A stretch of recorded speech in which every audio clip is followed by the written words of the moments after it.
Matthew 3:17.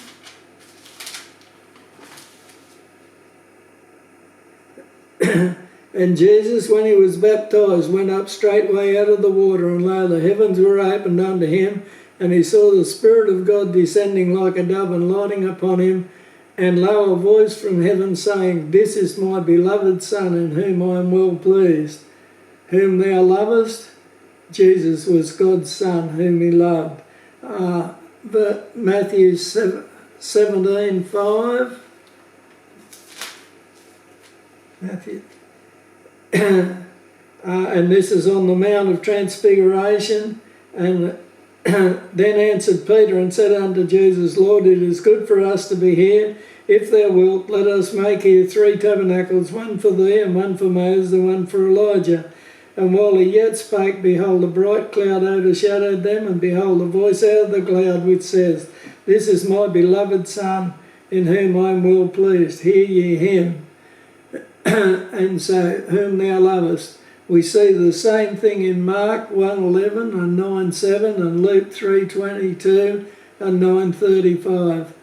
Isaac was the son whom Abraham loved, and Christ was the son whom his father God loved.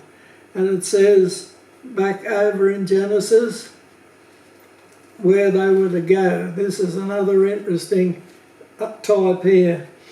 He said, and he said, Take now thy son, thine only son Isaac, whom thou lovest, and get thee into the land of Moriah, and offer him there for a burnt offering upon one of the mountains which I will tell thee of. Get thee into the land of Moriah. Now Moriah is a very interesting word. It means seen of Jah. Now who's Jah? Well, Jah is Jehovah, that's God. And seen of Jah, or Jehovah, and Jah is the Lord most vehement, speaking of emotion and all that sort of thing. And the land of Moriah is where Jerusalem is. Now, do we know that that's so? Yes, we do, because we go to 2 Chronicles 3:1, and it says, And Solomon began to build the house of the Lord at Jerusalem in Mount Moriah. Now, was Isaac sacrificed on Mount Moriah? Well, no, he wasn't, but in the land of Moriah. So, in the area where Jerusalem was, that he said, And offer him there for a burnt offering upon one of the mountains which I will tell thee of. So he was to go into the land of Moriah, and he was to offer Isaac on one of the mountains in the land of Moriah. Not on Mount Moriah, but in one of the mountains on that range that Mount Moriah was on. Jerusalem is built on Mount Moriah, and the temple was built on the Temple Mount, which is Mount Moriah. So it's interesting, Isaac was to be taken and to be sacrificed there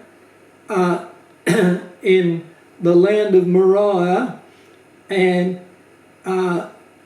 it's talking about, the name means the Lord most vehement, right? Now, it's interesting,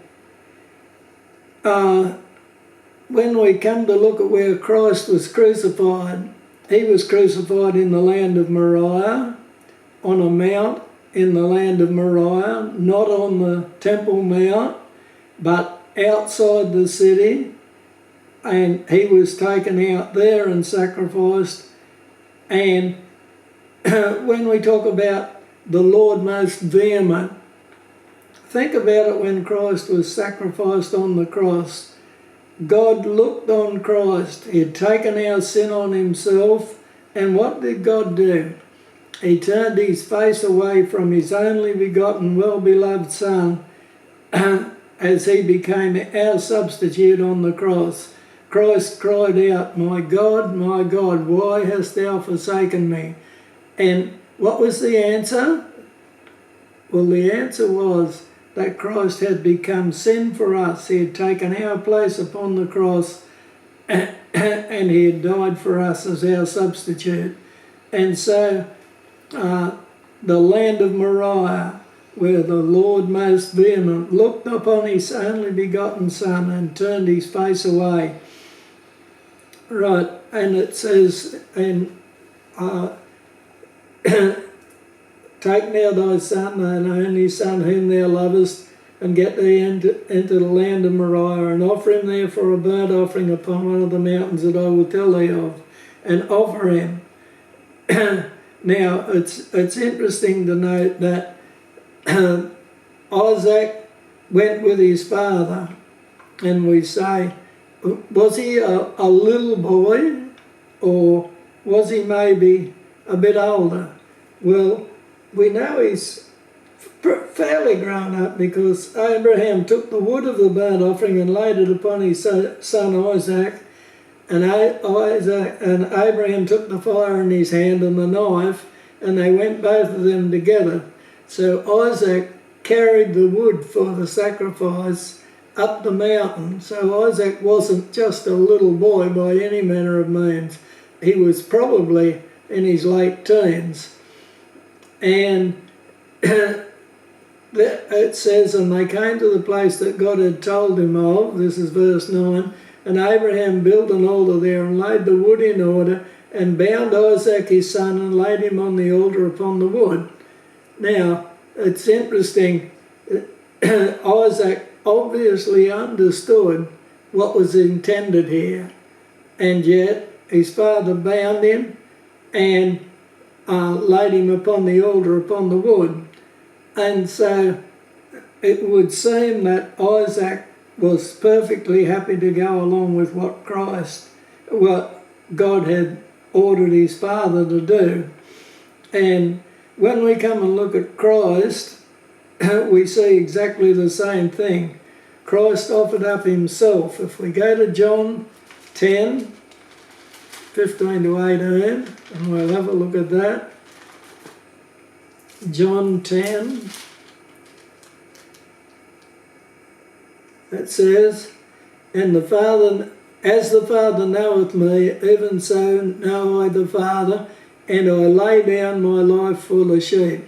And other sheep I have, which are not of this fold, them also I must bring, and they shall hear my voice, and there shall be one fold and one shepherd. Therefore doth my Father love me, because I lay down my life, that I might take it again. No man taketh it from me, but I lay it down of myself.